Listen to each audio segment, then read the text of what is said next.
देखिए, विजयपुर में एक पत्रकार के लोमहर्षक हत्या की घटना सामने आई है और वो भी उसके रिश्तेदार है और ठेकेदार है। कुछ दिन पहले एक जो स्थानीय समाचार पत्र है उसमें उसकी स्टोरी भी छपी थी, बड़ी स्टोरी छपी थी, जिसमें ये कहा गया कि 90% भुगतान कर दिया गया है जबकि काम हुआ ही नहीं है और उसके बाद संभवतः इसी कारण से उसकी हत्या की गई है, ऐसा लोगों का अनुमान है। जांच की बात जहां तक कर रहे हैं तो जांच तो होनी चाहिए। ये सरकार निकम्मी सरकार है, आज कोई सुरक्षित नहीं है, न आदिवासी सुरक्षित है, न पत्रकार सुरक्षित है, न महिला सुरक्षित है, न आम जनता सुरक्षित है, न बेटी बेटियां सुरक्षित है, न यात्री सुरक्षित है। लगातार घटनाएं घट रही है और भयानक घटनाएं घट रही है। इसकी जांच तो होनी चाहिए, निष्पक्ष जांच होनी चाहिए, लेकिन इस बात के भी होना चाहिए कि ये भारतीय जनता पार्टी की ये आदत सी बन गई है कि कोई भी घटना घटती है तो उसमें कांग्रेस का एंगल ले आओ, किसी भी पकड़ लो।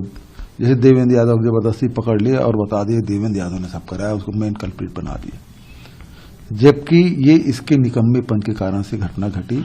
वहां जैद खान को काटा गया, समाज के लोगों ने मांग की थी किसी सीबीआई जांच होनी चाहिए, जांच तो मांग पूरी किए नहीं लेकिन अपने कलेक्टेड बचा नहीं पाए, एसपी कार्यालय बचा नहीं पाए और जो अपराधी हैं वो सही अपराधी पकड़े नहीं गए हैं, लेकिन उनको राजनीति करना है और इस कारण से राजनीतिक एंगल देने के लिए बलौदाबाजार घटना को ये कांग्रेस की तरफ डालने की कोशिश कर रहा है। इसमें भी यही कोशिश हो रही है कि ये कांग्रेसी था और सारे लोग ट्वीट कर दिए कि कांग्रेस का अनुसूचित जाति विभाग का अध्यक्ष रहा है। अभी कांग्रेस पार्टी की ओर से मीडिया में जारी किया गया है कि 10 दिन पहले ही भारतीय जनता पार्टी में शामिल हुआ है और ये डिमांड भी की गई है कि मुख्यमंत्री निवास हो गए हैं तो 15 दिन के जो सीसी कैमरा है उसे सार्वजनिक किया जाए और जब आप एसआईटी गठन कर दिए हैं तो ये भी जांच में आना चाहिए। जांच के बिंदु ये भी होना चाहिए कि मुख्यमंत्री निवास गए कि नहीं गए, भुगतान हुआ कि नहीं हुआ, और तीसरी बात यह है कि वो भारतीय जनता पार्टी के सदस्य हैं कि नहीं, उसको शामिल किया गया है कि नहीं किया गया है।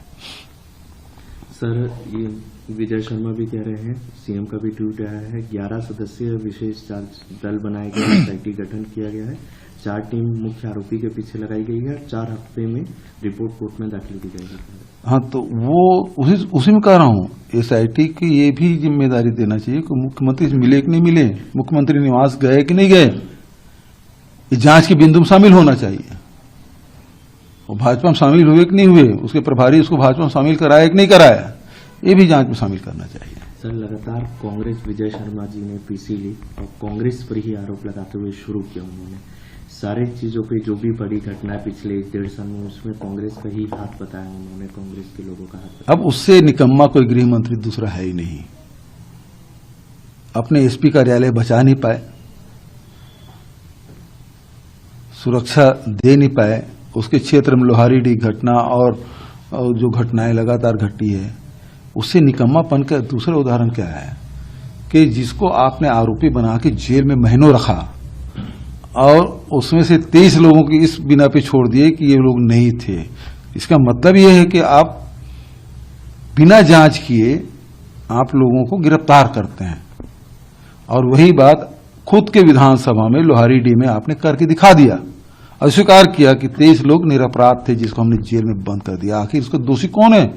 तो गृह मंत्री के क्षेत्र में हुआ है, इसके लिए दोषी कौन है? गृह मंत्री है। तो ये उसी प्रकार से बलौदाबाजार की घटना है, इसकी जांच करा ले।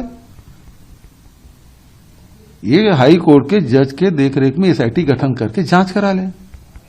जो अपराधी थे, जो मंच में थे और जो भाषण दे रहे थे, जो उकसा रहे थे, उसको गिरफ्तार क्यों नहीं कर रहे हैं? उसे पूछताछ क्यों नहीं की जा रही है?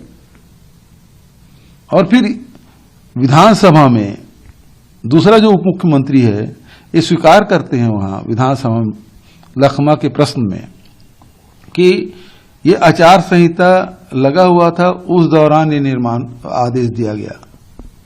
जबकि उसके लिए कोई बजट आवंटित नहीं था, उसके लिए न कोई टेंडर हुआ और काम पूरा हो गया।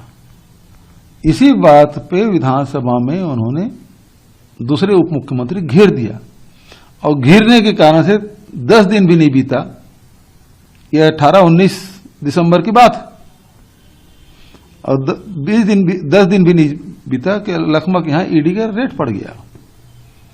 और यह भी पीडब्ल्यूडी का मामला है, वो भी पीडब्ल्यूडी का मामला था, यह भी पीडब्ल्यूडी का मामला है। ठेकेदार सत्ता के लोगों से मिला, स्टोरी उसने अपने भाई के खिलाफ किया है, न कांग्रेसी नेता के खिलाफ किया है, न भाजपा के नेता के खिलाफ किया, वो ठेकेदार के खिलाफ किया है कि सड़क बनी नहीं और 90% भुगतान हो गया।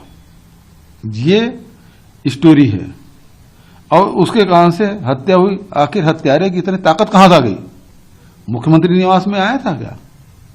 बताएं गृह मंत्री जी, वो किससे मिल के गया यहां? जिस इतना साहस आ गया ठेकेदार के पत्रकार की हत्या कर दे, कहीं से ताकत मिली होगी? वो ताकत कहां से मिली? ये महत्वपूर्ण बात। अमर उजाला जीवांजलि के सारथी की मदद लें और महाकुंभ में स्नान जरूर करें।